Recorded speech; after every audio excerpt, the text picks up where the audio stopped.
এক দেশে দুই বিধান, দুই প্রধান, দুই নিশান চলতে পারে না বলেছিলেন শ্যামাপ্রসাদ মুখোপাধ্যায়।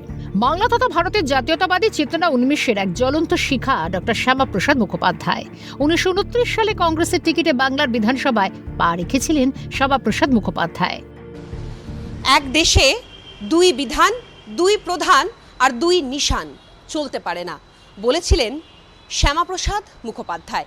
1951 সালে আরএসএসের হাত ধরে ভারতীয় জনসংঘ প্রতিষ্ঠা করেছিলেন তিনি, আর তারপরই যা আজ বর্তমানে ভারতীয় জনতা পার্টি হিসেবে প্রতিষ্ঠিত।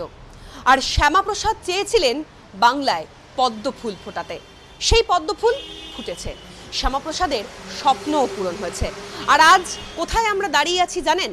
তা হলো শ্যামাপ্রসাদ মুখোপাধ্যায়ের বাসভবন, তার যে ভিটে বাড়ি, সেই ভিটে বাড়ি দক্ষিণ কলকাতার এই ভবানীপুরেই অবস্থিত।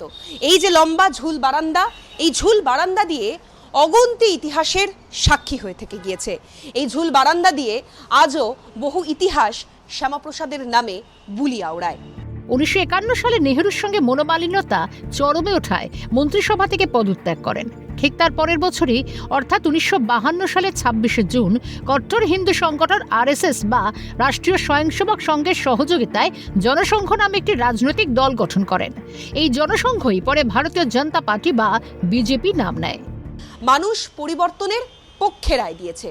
যেই পরিবর্তনের স্বপ্ন শ্যামাপ্রসাদ মুখোপাধ্যায় 77 নম্বর আশুতোষ মুখার্জি রোডের এই বাড়ি থেকে দেখেছিলেন। ভবানীপুরের এই বাড়ি থেকেই তিনি পরিবর্তনের স্বপ্ন দেখেছিলেন বাংলায়। প্রত্যাশিতভাবে ভবানীপুরে এই পরিবর্তন আজ সফল। বর্তমানে এই বাড়িটি ডক্টর শ্যামাপ্রসাদ মুখার্জি মেমোরিয়ালের নামে সংরক্ষিত এবং রক্ষণাবেক্ষণ চলছে।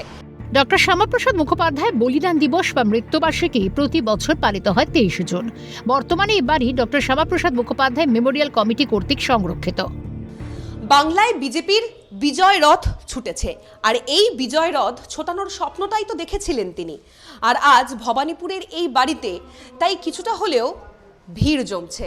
মানুষজন আসছেন, শ্যামাপ্রসাদ মুখোপাধ্যায়ের যে মূর্তি, সেই মূর্তিতে মাল্যদানও করছেন।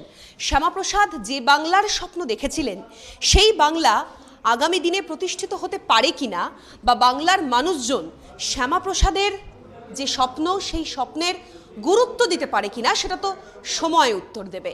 কিন্তু দীর্ঘ কয়েক দশক ধরে যে লড়াই, যে সংগ্রাম, যে পরিবর্তনের চেষ্টা করেছিল ভারতীয় জনতা পার্টি, সেই পরিবর্তন আজ তারা আনতে পেরেছেন। মানুষ অবশ্য এটাকে পরিত্রাণ হিসেবে বলছে। চৌঠা মে 15 বছরের তৃণমূলের সাম্রাজ্যের পতনে বিজেপি রাজ্য সভাপতি শ্রমিক ভট্টাচার্য ছুটে গিয়েছিলেন ভবানীপুরের সেই বাড়িতেই।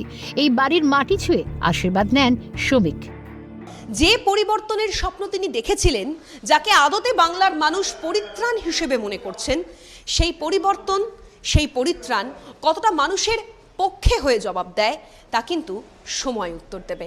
ক্যামেরায় প্রসন্ন নস্করের সঙ্গে অভিরূপা সাহা, ক্যালকাটা নিউজ, কলকাতা।